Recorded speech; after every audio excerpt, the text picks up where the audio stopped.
Pasal 21, kebun anggur Nabot. Sesudah itu terjadilah hal yang berikut.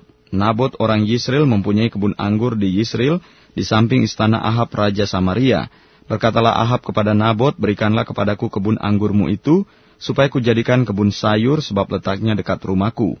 Aku akan memberikan kepadamu kebun anggur yang lebih baik daripada itu sebagai gantinya. Atau jikalau engkau lebih suka, aku akan membayar harganya kepadamu dengan uang. Jawab Nabot kepada Ahab, kiranya Tuhan menghindarkan aku daripada memberikan milik pusaka nenek moyangku kepadamu.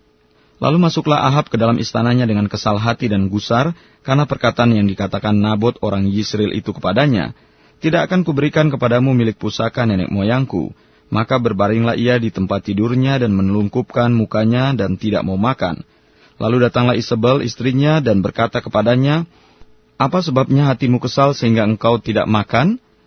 Lalu jawabnya kepadanya, sebab aku telah berkata kepada Nabot orang Yisrael itu, berikanlah kepadaku kebun anggurmu dengan bayaran uang, atau jika engkau lebih suka, aku akan memberikan kebun anggur kepadamu sebagai gantinya.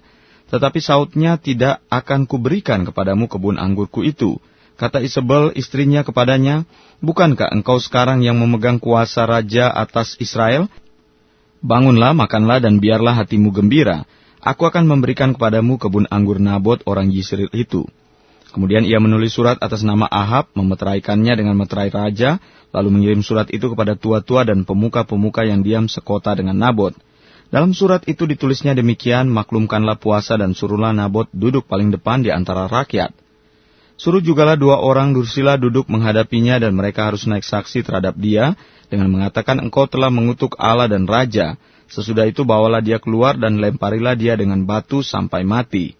Orang-orang sekotanya, yakni tua-tua dan pemuka-pemuka yang diam di kotanya itu melakukan seperti yang diperintahkan Isabel kepada mereka, seperti yang tertulis dalam surat yang dikirimkannya kepada mereka. Mereka memaklumkan puasa dan menyuruh Nabot duduk paling depan di antara rakyat. Kemudian datanglah 2 orang, yakni orang-orang dursila itu, lalu duduk menghadapi Nabot.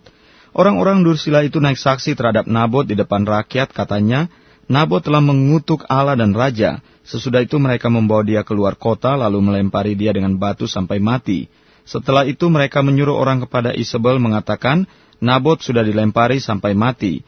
Segera sesudah Isabel mendengar bahwa Nabot sudah dilempari sampai mati, berkatalah Isabel kepada Ahab, bangunlah, ambillah kebun anggur Nabot orang Yisrael itu menjadi milikmu, karena Nabot yang menolak memberikannya kepadamu dengan bayaran uang sudah tidak hidup lagi, ia sudah mati. Segera sesudah Ahab mendengar bahwa Nabot sudah mati, ia bangun dan pergi ke kebun anggur Nabot orang Yisrael itu untuk mengambil kebun itu menjadi miliknya. Tetapi datanglah firman Tuhan kepada Elia orang Tisbe itu bunyinya, bangunlah, pergilah menemui Ahab raja Israel yang diam di Samaria. Ia telah pergi ke kebun anggur Nabot untuk mengambil kebun itu menjadi miliknya. Katakanlah kepadanya, demikian beginilah firman Tuhan, engkau telah membunuh serta merampas juga. Katakan pula kepadanya, beginilah firman Tuhan, di tempat anjing telah menjilat darah Nabot, di situ jugalah anjing akan menjilat darahmu. Kata Ahab kepada Elia, sekarang engkau mendapat aku, hai musuhku. Jawabnya, memang sekarang aku mendapat engkau, karena engkau sudah memperbudak diri dengan melakukan apa yang jahat di mata Tuhan. Sesungguhnya aku akan mendatangkan malapetaka kepadamu. Aku akan menyapu engkau dan melenyapkan setiap orang laki-laki dari keluarga Ahab, baik yang tinggi maupun yang rendah kedudukannya di Israel.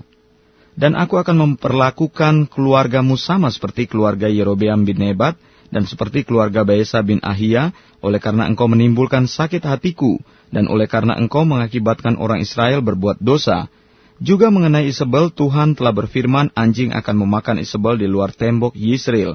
Siapa dari keluarga Ahab yang mati di kota akan dimakan anjing, dan yang mati di padang akan dimakan burung di udara. Sesungguhnya tidak pernah ada orang seperti Ahab yang memperbudak diri dengan melakukan apa yang jahat di mata Tuhan, karena ia telah dibujuk oleh Isabel istrinya. Bahkan ia telah berlaku sangat keji dengan mengikuti berhala-berhala, tepat seperti yang dilakukan oleh orang Amori yang telah dihalau Tuhan dari depan orang Israel. Segera sesudah Ahab mendengar perkataan itu, ia mengoyakkan pakaiannya, mengenakan kain kabung pada tubuhnya dan berpuasa. Bahkan dia tidur dengan memakai kain kabung dan berjalan dengan langkah lamban. Lalu datanglah firman Tuhan kepada Elia orang Tisbe itu, sudahkah kau lihat bahwa Ahab merendahkan diri di hadapanku? Oleh karena ia telah merendahkan diri di hadapanku, maka aku tidak mendatangkan malapetaka dalam zamannya. barulah dalam zaman anaknya aku akan mendatangkan malapetaka atas keluarganya.